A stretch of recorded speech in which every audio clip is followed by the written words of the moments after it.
Waiting for one of the portfolio review panels. I'm waiting for portfolio review from Immortal Studios. Pretty excited. Basically means checking out your artwork. If you're looking for either work or even criticism, if you're looking to improve, it's probably the best way to do it. For Committed Comics, we've hired a tremendous amount of people from doing portfolio reviews here at Comic-Con. So are you just looking to pretty much work for hire at this point, or it kind of opens up the ability to see more than what can be put in front of me digitally? It's really nice to actually be able to connect with somebody face to face and actually, look at their stuff physically. Point out different things about, the artwork that might work, or the storytelling capacity, or just whatever different facets they actually have in their portfolio. So instead of doing the static, hey, I'm here, doing more of a dynamic review coming out, I never know what's going to happen when the person sits down and they say, here it is, and they open it up, and it's either, a wonderful treasure trove of things, or I'm looking at it going, I'm very confused. But it's like, because of the fact that it's in this small panel, you've limited yourself. Like, you obviously have the ability to draw it, and to draw a nice action pose. So I like the fact that you can sit down and talk to people, talk to editors. I mean, it's great to do it online, but it always feels better just to have like the one-on-one talking to somebody. I think one way to potentially fix this is if you were to pull the view back a little bit more. I've gained some work, and then also gained a lot of pointers on how to improve in my artwork. The good ones they're very open to criticism. The problem that I'm having from looking from page 1 to page 2 here is the placement of the plant. At the same time, though, when I look at a portfolio, I'm not going to sit there and be like, that's terrible and that's wrong, and that doesn't do them any good either if I'm just mean to them. Take every single note that people give you and just go from there. Try to improve. I like to see how I grow as an artist, because each year my style grows from the comic book to more realistic. So it's nice to see the evaluation from professionals to get their perspective on my work.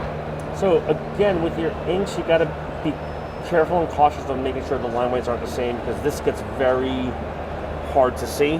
Well, in this business, you have to have a very thick skin. A good constructive criticism is a great way to learn from. So it's nice to get feedback in person from another human being that can tell you the areas that you should work on and focus on. He evaluated my work. It was great. He complimented on it. It's not just about being told what to fix, it's also being told what you're doing right and what to do more of. So he gave me great advice of basically making my characters to stand out compared to the background, so my characters can pop. So it's pretty awesome. Because some people are going to be bluntly honest with you, and then some people might actually sugarcoat it if you're at that level. If you're not, you're going to hear it. They're going to tell you. It's best just to take notes and then come back next year and just keep at it, keep at it, keep at it. So we just had a portfolio review for our comic Glitch. It's a project that Sarah does the writing for, I do the art for, and we just kind of sat and got some feedback on what was working out, what needed some improvement, and just places we could do better in the future.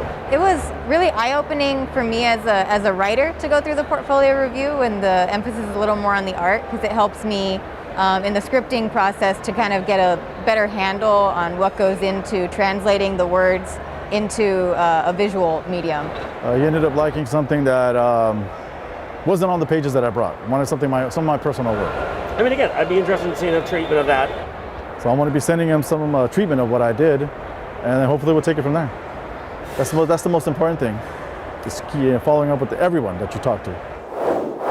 It's Monday morning, and Alonzo Nunez is kicking off this year's Comic-Con Artist Intensive program. Remember, we have today, tomorrow, and Wednesday to work on these things. The intensive part is no joke. So here at Little Fish Comic Book Studio, we are creating comic books. We've got dedicated students between the ages of 14 and 22, and they're going to create 3 to 4 page comics between now and Wednesday.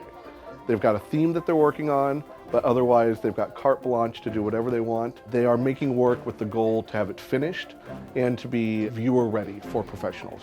Nunez has been running Little Fish Comic Book Studio for 13 years, and he wants his students to see that comics can be a viable career.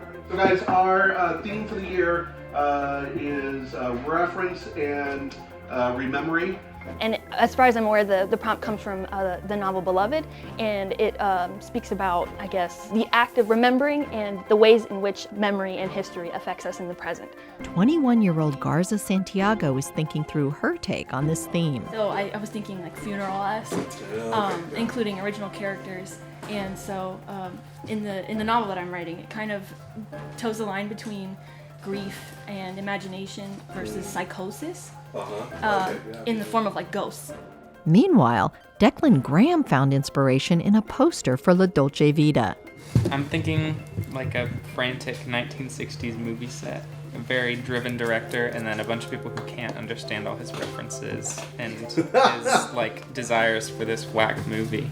The intensive, the comic making part of it gives you more of a concentrated version of why I come to Little Fish. It's like you get to work on art and be surrounded by people who are working on art, but in 3 days, and then you get to go to Comic-Con, which is amazing. Santiago is participating in the Artist Intensive for the first time. I'm very excited to have my art critique, but I think I'm sensitive as an artist, so I think I'm just going to have to build a tough skin when it comes to artist critiques. Soraya Cornejo is doing the program for the 3rd time. I had done it 2 years before. Both times I had my work looked at and critiqued by Joe Phillips. It really impacted me, you know. It was really good critique that I totally understood and I'm trying to put into my work now. Kate Balo is currently at BYU, but returned to San Diego just to enroll in the program again because of how it helped her take feedback. It was easier to take critique, and it was easier to focus on not on oh, I'm a bad artist, I failed, and instead to look at, oh, I can improve this. He thinks that I'm really good at this, but this needs more work. I think it's made me more professional in just the way that I handle my art. Nunez is proud of the growth he sees in his students. And they've generally done really good about not making excuses in terms of, I was really tired, I was in a hurry. All of that could be true. You could have lost your work and you did it last night. But if you are showing it to a professional, just put all that away and just listen to what they say and you're going to get good advice. But I think they're inspired by the atmosphere of Comic-Con and seeing all these professionals around them. For Balo, the experience changed how she views Comic-Con itself. I remember last year, there was a time when I was just walking around the area just by myself, and I just stopped and I was like, oh my gosh, everything here was made by somebody. And they all put so much effort and time into it to even just come and set up these booths. And then everyone here is here to appreciate that. I don't know, it was something that never really clicked with me until that point, and it was so inspirational, I guess. It makes me want to be able to create that kind of feeling someday, you know? To be one of those people putting up the posters, or to just keep coming as a fan to enjoy it. The program also gives a clear-eyed look at what it takes to make a comic. The mystique and kind of the false impression that a finished comic page just materializes perfect in a store is erased. They know that it's work, erase, fix, white out, correct, cry, labor, and then hopefully you arrive at something good. And there's no better place to find out just how good you are than at Comic-Con.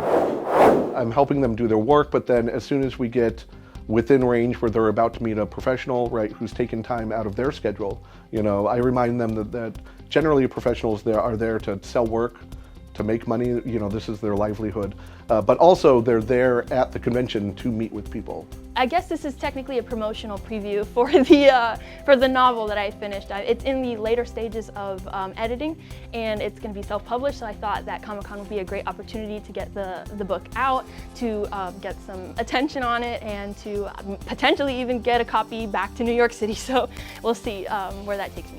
You've made people just sitting around and you made it interesting.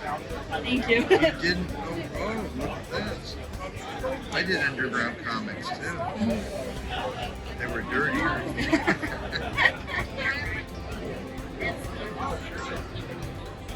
I think the one thing I would notice, I think the storytelling is outstanding. Make your word balloons and captions smaller. They're taking too much room in each family. And try to, I would suggest to keep even more room. Have them bump up against the edges. Okay. Whatever's going on back here, you won't miss it. Yeah. And that way you have the space.